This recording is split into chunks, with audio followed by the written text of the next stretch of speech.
Hello, everybody, and welcome to today's BA Insight session. Today, it's a BA Insight special. Really pleased to have Philippa and Ross along to talk to us about the topic of reigniting your team. It's a session that I came across at the recent BA Managers Forum in the UK in November, and I'm really pleased that Philippa and Ross have agreed to come and share it with us today. Before we get into that, let's start with some introductions. I wonder, Philippa, if I could start with you, please. Yes, thank you, John. My name's Philippa Roll, and I'm the Director of Quality and Compliance at Assist KD. And I'm also a mentor for BA apprentices. So a long career, which I won't go into now. People can look me up on LinkedIn. Excellent. Thank you, Phil. And Ross.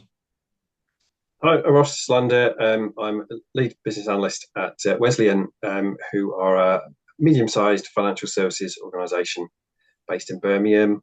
I am approaching my 25 years mark of working as a BA across life and pensions, banking, and commercial insurance.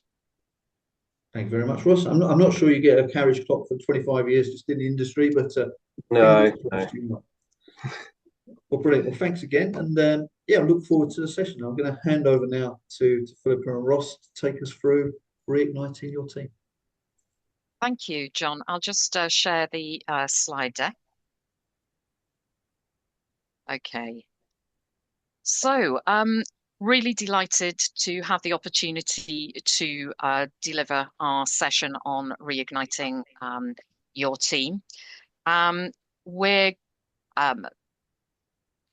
going to be today investigating. Let me just. Sorry, can we stop recording for a moment, John? In fact, that's great. I could have just kept on playing actually, because I could just do a cut there. I did actually literally pause it, but I will. Okay. So thank you, John. Yeah, Ross and I are delighted to have the opportunity to present this session on reigniting your team. So in the session, we're going to be investigating today's challenges with team motivation and engagement, sharing our personal experiences of reigniting a team, and also exploring some tools and techniques that maybe some of our viewers haven't come across before. So it's safe to say that there are high pressures on team motivation and engagement in today's workplaces. So we're in a VUCA environment. That means volatile, uncertain, complex, and ambiguous. And it can be difficult for organizations to survive, let alone thrive. Post-pandemic, hybrid working, I would say, has become the new norm for most organizations, certainly in our industry. And whilst there are many potential benefits, both for employees and the organizations they work for, it has created a new set of challenges. So a geographically distant team can experience poor information flows between team members, gaps in team knowledge, maybe unintentional exclusion of team members who aren't often in the office, and as a result, low levels of relationship trust. Furthermore, under these types of pressures, team workloads can often tip into overwhelm territory. When combined with ineffective leadership and management, a toxic organizational culture can develop, which means people tend to switch off, particularly if there are limited career opportunities for individuals. And as team managers, if we don't try and address some of these challenges, the impact can be seen in increased absence levels amongst our team, lower productivity than we'd like, suboptimal performance, disengagement, ultimately demotivation, and perhaps people will decide to pursue their careers elsewhere. I'm sure some of our viewers will recognize some of these challenges in their own organizations. Maybe there's some others too. I'll now hand over to Ross to share with you some of the team motivation challenges that BA managers faced at Wesleyan. Thank you, Philippa. So yeah, I'm going to talk about my own personal experience. It's just occurred to me that this exact week is 5 years since I joined the company. And those of you with quick brains and good memories might work out that 5 years ago today was just before we went into our first COVID lockdown. So I had 7 days to get used to the Wesleyan culture before it changed completely, and we all got sent to work from home. Up to that point, we were more or less a single site organisation, and everything happened in that one location. So meetings were all face-to-face, whether they one-to-one or groups. They were face-to-face, they were in a meeting room. There were no conference calls, there were no spider phones, there was no video conferencing. And that's what people were used to. Hardly anybody had a laptop. So when you finished your work for the day, you commuted home and you got on with your life. Yeah, that was the culture that I moved into. If you click on for me, Philippa. There you go. Yes, a summary of the main things. There was a bit of a distrust of working from home. Yeah, I spent my first week on a desktop computer. I don't think I've touched one since. And yeah, we worked 9 to 5, and then we stopped working. So yeah, if you click on again for me, perhaps you can imagine then the culture shock in the organisation for some people who had got very, very used to that environment, to suddenly being based entirely from home. We had technology challenges because without those conference call facilities, we had some very, very basic questions that we couldn't initially answer. How do we see people? How do I talk to more than one person at a time? Now those things resolved fairly quickly, and I don't want to go into the detail of that. And we were very fortunate in that we already had a project underway to roll out laptops across the organisation. So once we've been making do with some suboptimal situation for a month or so, we all got brand new state-of-the-art laptops. Teams was there, and that solved all our technology issues really. But we still had some behavioural things that we needed to understand and address. Okay, we could see people in the room, but we weren't used to interacting on that basis. How do we interrupt one another? And things like that. But it did give us the opportunity to instigate a camera-on culture, which was something I was an advocate for, having worked in places where lots of meetings happened across multiple locations and people weren't making use of the camera technology. It's much harder to build relationships with people you don't know. Being new to the organisation, I was keen to build those relationships quickly. I wanted to know what people look like. I wanted to be able to read their reactions, and particularly when we're talking about engagement and motivation, it's much easier to read those things when you can see people. So we had the opportunity to say, right, shall we all have our cameras on? And that was a great opportunity, and we've pretty much been able to keep that going. We had to do onboarding people differently. So we launched a new role of junior BA for the first time while we were mostly working from home. And we had to consider, how do we train up somebody who doesn't know what it takes to be a BA when we're not sitting next to them every day and showing them the ropes, so to speak. So we had to learn to do things differently. And that lack of sort of face-to-face contact creates a place where people are able to sort of fall under the radar, and you can wonder, what are they working on? What's keeping them busy? Because you literally don't have that visibility of what they're doing. And on the other hand, there are some people who, without that ability to leave the office at 4 or 5 o'clock, just kept on working because their laptop was there and it was open, and they kept working into the evening. And that became the norm for some people, and the expectation that they keep doing that. So those are some of the challenges we had. We did settle into something that called the new normal. Everyone home-based and generally pretty happy with that. But yeah, we have some people experienced isolation. So if you flip on for me, please, thank you. yeah, some people were on busy projects and got to see lots of people on screen. Others were on small projects and said, I only talk to one person every day, and really felt that.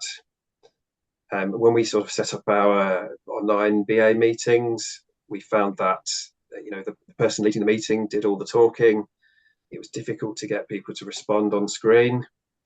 A bit of an echo chamber. So, what do people think about this? And just nothing. And it was difficult to replicate the energy levels that you get from being in the room together. And yeah, recognition is harder to do. I think there's a risk of people feeling that their good work was going unnoticed, because perhaps you don't have that walk back to the desk after a meeting. Oh, you did well there. And these things really count for people's job satisfaction. And yeah, people just not having those same conversations. I've been really impressed with so and so. Just had to be that bit more deliberate about things like recognition.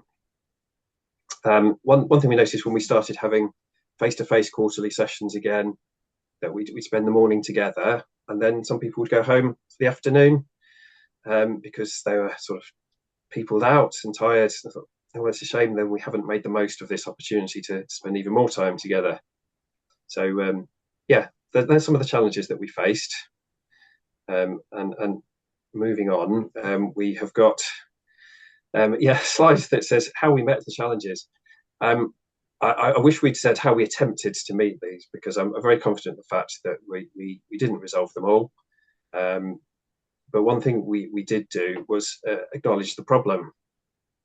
So we said to the team, we're aware that engagement levels are not as high as they could be, and we sort of passed the challenge over to them, and we put people in breakout rooms and said, what can we do to help boost our engagement? How can we keep people feeling like they're part of a team? And if you flick on for me, some of the things that were suggested, and most of them we tried.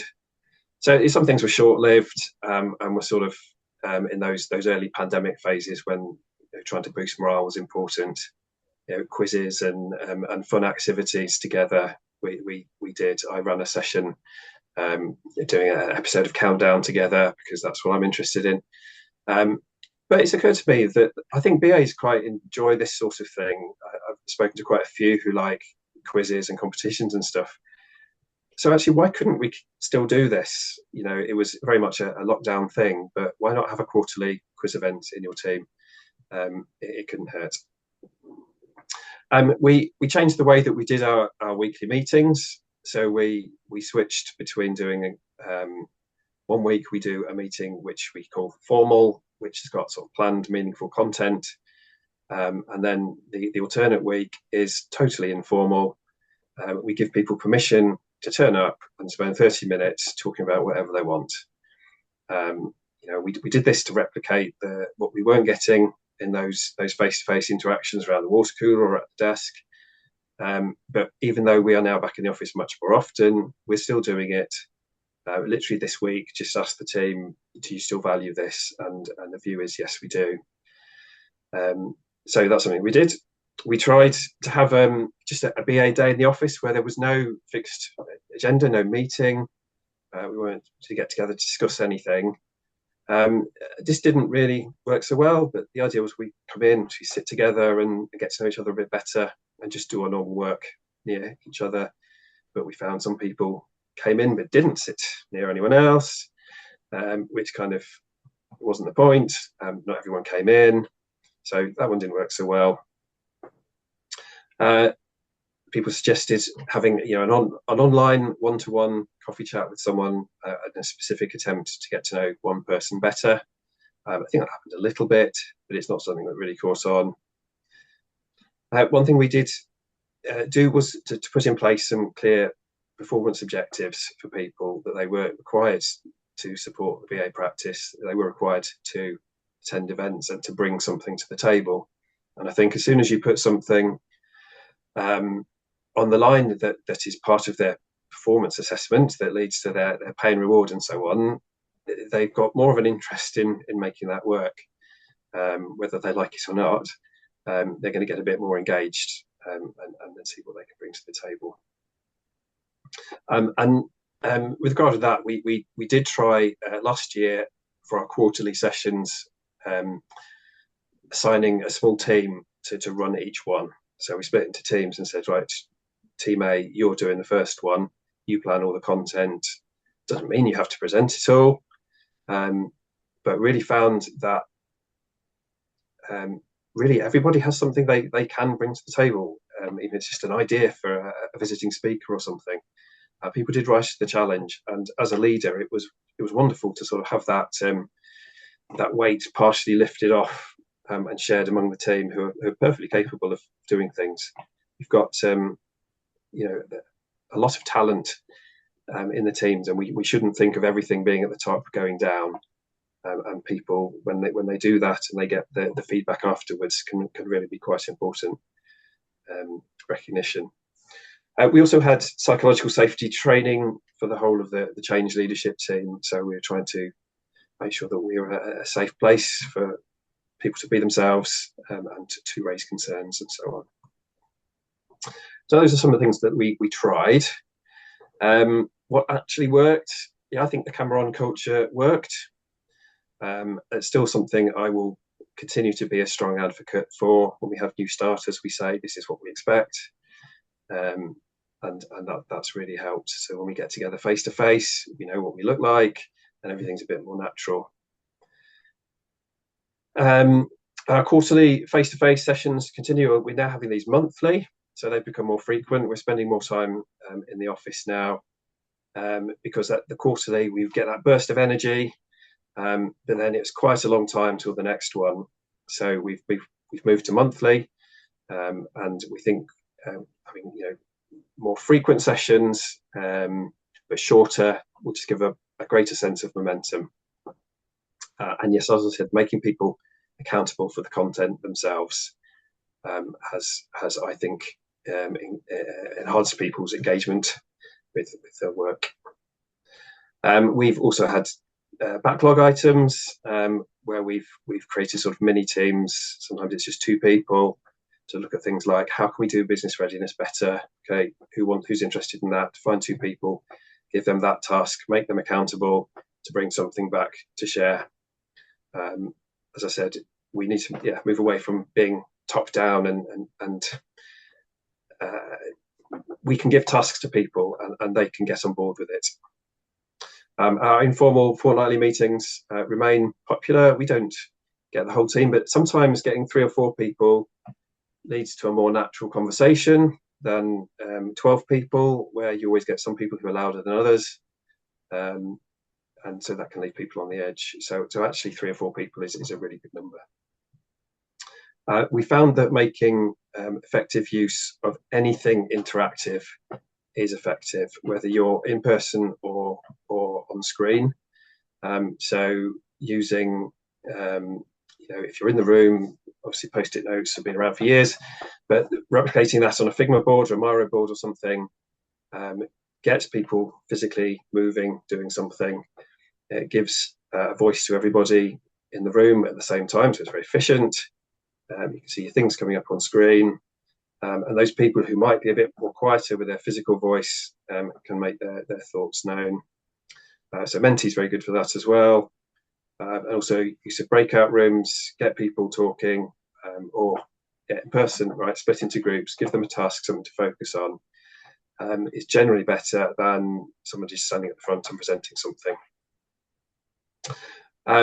Like having sort of an informal buddy system for new starters or people developing. Sometimes if you're working with your manager all the time, you can benefit from having someone else to go to, say, my manager asked me to do this, I'm not quite sure how to go about it. For whatever reason, they feel more comfortable going to someone else for advice. And if they've got someone who will help them and support them in that, then that is really helpful than someone feeling isolated with a task that they're not sure how to approach. But really, one thing that occurred to me reflecting on all of this is that engagement and motivation is constantly in flux. It is not something you can ever say we've solved. I think it's sort of everyone's got their own cycle of engagement, motivation, and we'll move around that. When you've got a whole team, everyone's going to be in a different place at a different time, and we'll be moving around. And if you happen to get everybody in that best place at the same time, it won't last because someone's circumstances will change. So don't take total personal responsibility for where people are at, but don't let that stop you from constantly looking at what you can be doing better to create an environment where people can thrive. So I think that's all from me. So I'm going to hand it back to Philippa. Thank you, Ross. There's some really great practical stuff there that I'm sure will inspire some of our viewers. We thought it would be a good idea, though, to take a look at what the world of psychology and management best practice says about reigniting your team. So we're going to consider the importance of building trust and creating a climate of psychological safety, which Ross has already referenced. We'll also explore a tool called the progress principle and how managers might be able to use it to give them ideas for reigniting a team's spark.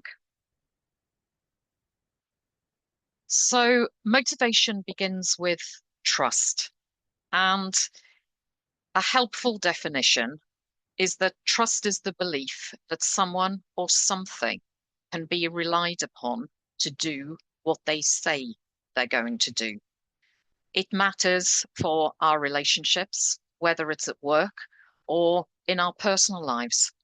And it's the number one foundational factor in team motivation. On the slide are some powerful statistics from Harvard Business School, MIT Sloan, and also Stephen Covey, who I'm sure many people will have heard of. And I think they speak for themselves. Trust itself is born from two conditions: your character as a person and your competence as a professional. Now, character means your integrity, the motive for your actions, and your intent with people. Whereas competence means your capabilities, your skills, your results at work, and your track record. Stephen Covey, in his book, The Speed of Trust, identifies 13 behaviors which he sees are critical to winning trust with people. But I thought we'd look at trust from the angle of a BA manager. And what should we focus on when looking to build trust with our hybrid teams? So there are 4 key tips here, which come from the Chartered Institute of Personnel and Development, which is the HR professional body, which I thought were quite practical and certainly mirror some of the things that Ross talked about. Firstly, regular one-to-one check-ins with every member of your team lets your team member know that they matter. You should make sure that those conversations don't just focus on work, but it covers maybe their personal experiences. This lets them know not just they matter, but that you care about them. And when we demonstrate concern for individuals in this way, we start laying the foundations for relationship trust. Tailoring engagement strategies to individual needs means that we don't assume one approach is going to suit every member of the team. As managers, we need to be flexible. So, for example, some team members might appreciate a daily Teams message or a call. Others might prefer an hour's weekly call. And those who don't visit the who don't visit the office very often might actually appreciate a coffee with you when they're in. And to find out what individuals' preferences are, it's not rocket science. We just need to ask them. Striving for inclusivity is really important with hybrid teams. As managers, we could consider how the way we work supports our organization's maybe more formal inclusion initiatives. But at the very least, we can consider the risks that some of our team members might be excluded by virtue of remote working. For example, neurodivergent team members might actually thrive in a home working environment, but they can easily feel excluded if a manager allows a subgroup to form from people who are more regularly in the office. So it's just something to watch out for. And obviously, we need to plan our communications. As BAs, we know the importance of planning communications with stakeholders. But in hybrid teams, communication needs to be more intentional because those opportunities, as Ross mentioned, those opportunities for the casual, informal, ad hoc chats just don't happen as often in a hybrid team. So the recommendation is get your team together and decide as a group, how often are we going to meet in person in the office? What technology platform shall we use and what for? And how can we ensure that the way we communicate and interact with each other is inclusive of everybody? And as I said, there's lots of alignment between the recommendations from the CIPD and the actions that Ross and his fellow managers took in Wesleyan. Another thing that Ross mentioned was psychological safety. And this is the number 2 foundational factor in team motivation. Amy Edmondson, who is the author of a book called The Fearless Organization, which I'd strongly recommend, first coined the term back in 1999. And she was studying the relationship between teamwork and error rates in hospitals. And she found that groups that openly discussed failure without fear of any negative repercussions usually headed off problems before they occurred and also took risks that fostered innovation. Interestingly, Edmondson's research also found that teams where people felt comfortable in speaking up about problems or mistakes were more effective, even if they didn't have the highest skill levels. Which I thought was just really interesting. You know, a premium is put on the talent that you have in your team, but actually, is skill the most important factor in team performance? Maybe not quite. So psychological safety is crucial to team motivation, and there are lots and lots of reasons why that's so. But here are our top 3. So psychological safety enables team members to feel more engaged and motivated because they feel that what they say matters and they feel comfortable in speaking up. It can also enable better decision making as managers hear a more diverse range of perspectives when people are able to voice their concerns. And it also fosters a culture of team learning as people are willing to admit mistakes, share their experiences, so the whole group learns. I'm sure our viewers can think of some others. When it comes to psychological safety, however, there are a couple of things, really important points to remember. There are many very polite workplaces that don't actually have psychological safety because there's no honesty, there's no candor, and people can feel silenced by this need to fit in and be polite all the time. Also, many people think that being psychologically safe means you have to feel comfortable all the time. And that's simply not true. Learning and making real progress in the work that we do usually involves messing up to some degree.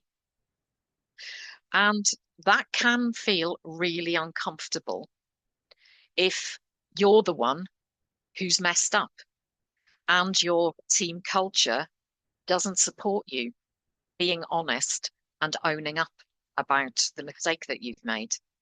So the key for a manager is to help your team really be confident that they can take a few risks in the work that they do without fear of negative interpersonal consequences.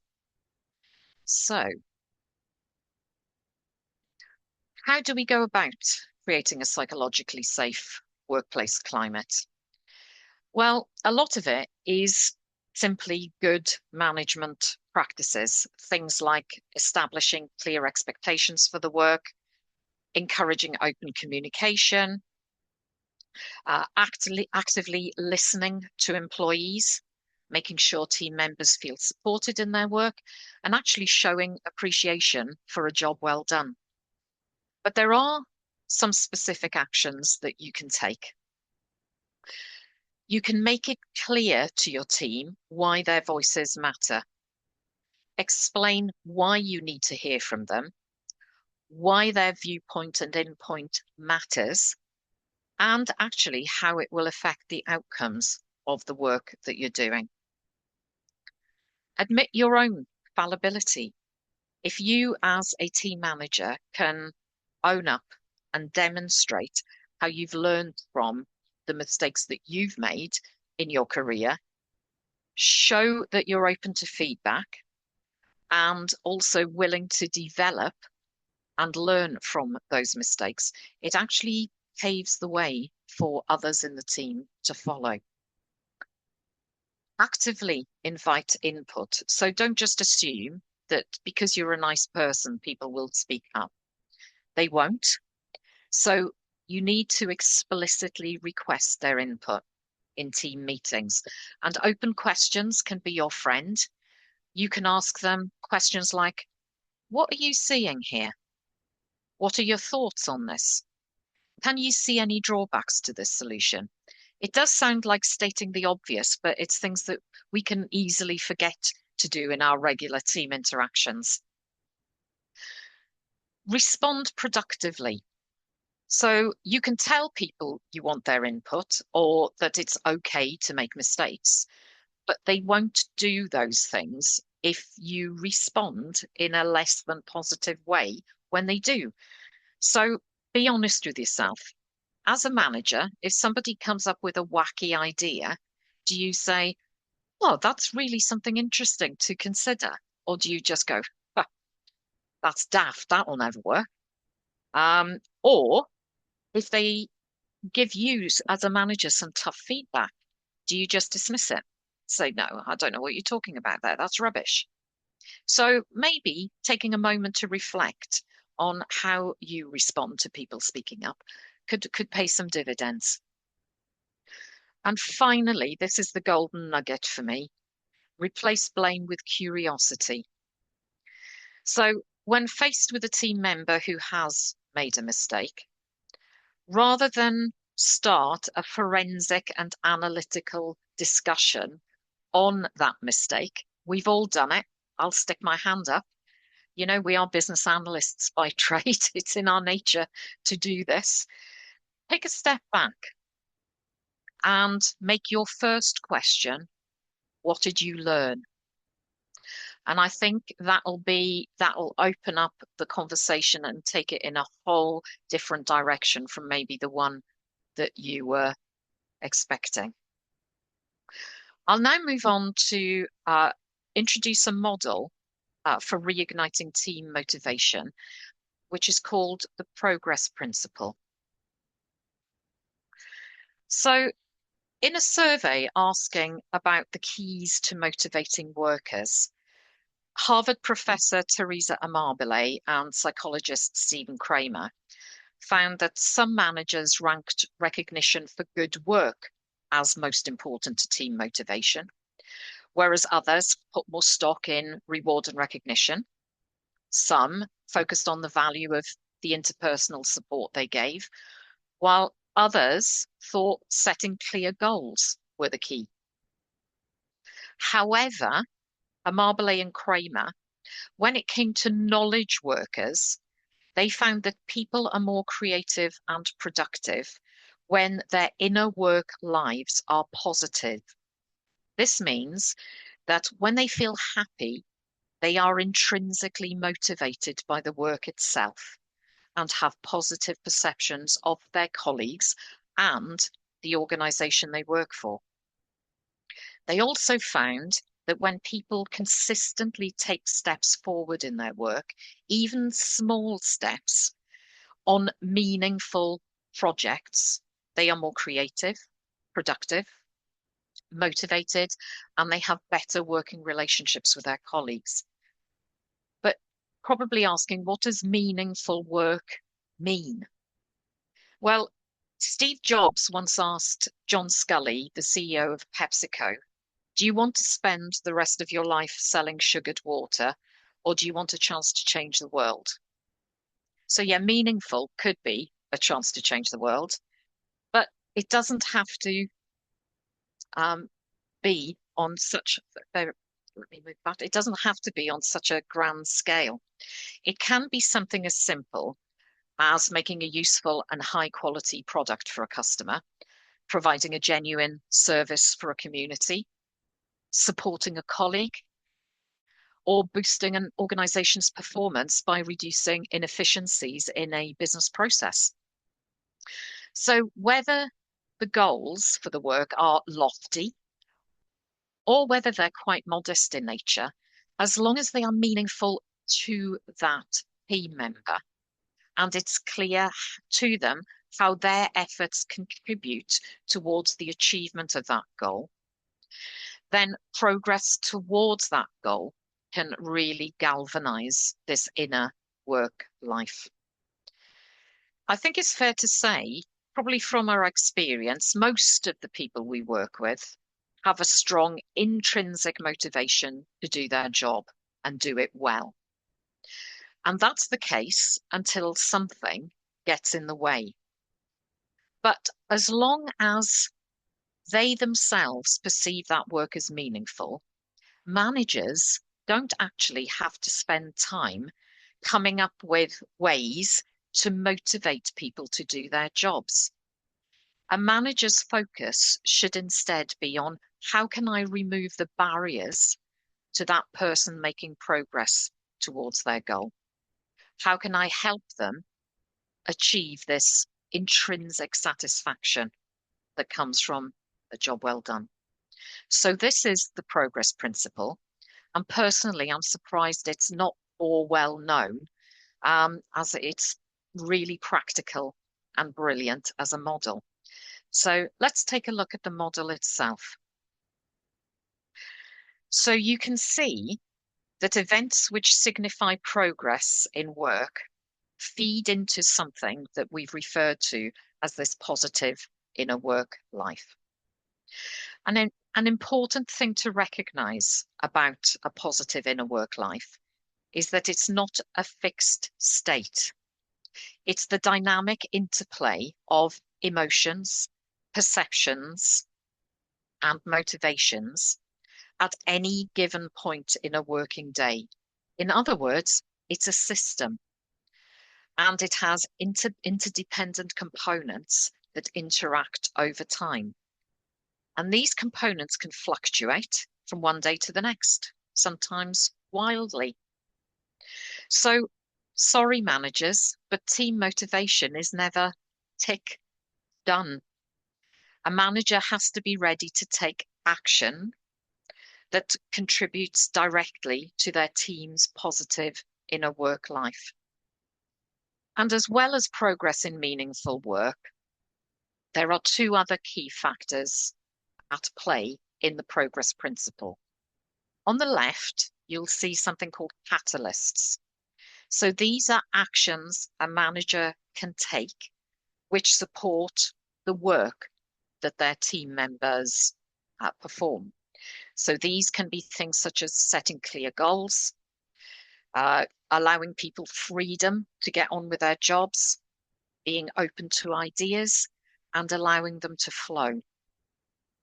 Nourishers, the factor on the right-hand side, are management behaviors which support those team members. So these are things such as showing respect, providing encouragement, emotional support, and enabling this sense of affiliation between everybody in the team. And each of these factors, the catalyst and the nourisher, has an opposite. For catalysts, inhibitors are actions that either fail to support or actively prevent a person from making progress in their work. Whereas toxins are actions that undermine or discourage that person as an individual.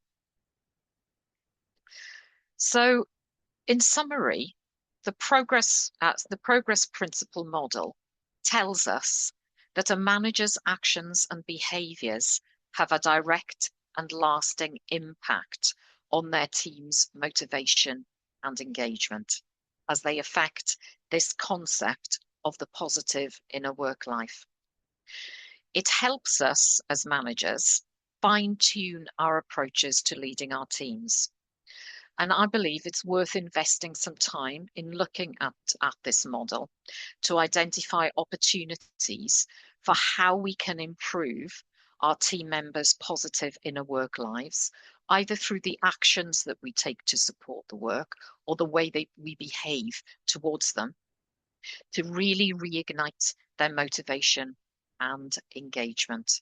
And I'm sure you can already see some alignment between the concepts presented in the model and the practical actions that Ross and his fellow managers took at Wesleyan. So we're now coming to the end of the session. So I thought it would be useful to provide a quick recap on what we've covered. We've investigated today's challenges with team motivation. Ross has shared experiences of reigniting the BA team at Wesleyan. We've learned how trust and a climate of psychological safety are essential foundations in team motivation. And we've taken a brief look at a model called Progress Principle as a practical management tool for giving managers ideas on reigniting their team's motivation. So all we can do in this session is sort of give you a taste rather than go into great depth. So there's a slide which points you towards some further reading and resources on some of the concepts and models that we've shared. It would be great if anybody'd like to reach out to both Ross and I. We're both on LinkedIn, and we've also included our email addresses. So if you've got any questions, would like to learn more about our experiences or what we've talked about in the session, please do reach out to us. So it just remains for me to say thank you for taking the time to listen to our session. And I'm sure I'll hand over Ross to say a few words before we wrap up. Yeah, just grateful for the opportunity to contribute. I think people are happy to hear real life stories. There's lots to be learned from textbooks and theory and teaching. But there's hopefully also things to be learned from real life experience as well. So that's what I'm hoping to bring to the table. Thank you, Ross, and thanks again to John for inviting us to deliver this session. No, thank you both. I mean, as someone who attended back in the BA Managers Forum back in November, you know, it certainly resonated with me then on various different levels. So as your slide prior to this one shows, you know, you are both very approachable, you know, and I'm pleased that I did take up your offer and reach out, and it's good to meet and good to hear once again, you know, the really important information and lessons that you're able to share. And I know there's a few of them at the end, particularly that noted down and tried to act upon fairly quickly in terms of those regular forums, as it were, with the BA team. But this is, I guess, is another example of going through, listening to the session again, of how valuable it is to be reminded of this, not just once, but periodically, because there's always things that we can improve upon. And hearing the experience of Ross at Wesleyan and some of the guidance from yourself, Philippa, just sort of reinforces some of those good practices. And I think probably the one that really resonated above all was really that freedom of the team to make mistakes, and the importance of the BA manager to create that culture environment to allow us to do it, and allow them to learn from it, allow everyone else to learn from it, so sort of seeing it as a positive, really. Good job. But yeah, so brilliant. So thank you again, both. Yeah, really, I'll look out for you for sure, whether it's at BA Managers Forums or through LinkedIn or otherwise. I look forward to speak to you next time round as well. So yeah, just like to say thank you one more time. You're welcome. Thank you, John. Thank you. Thank you. Just a quick message from me. If you haven't subscribed already, please do. Also, always good to hear your comments, so please share those. And furthermore, if similar to Ross and Philippa, if you've got a presentation, whether you take it to a managers forum or a conference or otherwise, and you feel like you'd like to present it somewhere else, please reach out. I'm definitely happy to hear from you and give a platform to present in similarly excellent content with the wider BA community. So feel free to reach out. But thank you for listening and watching. See you again soon.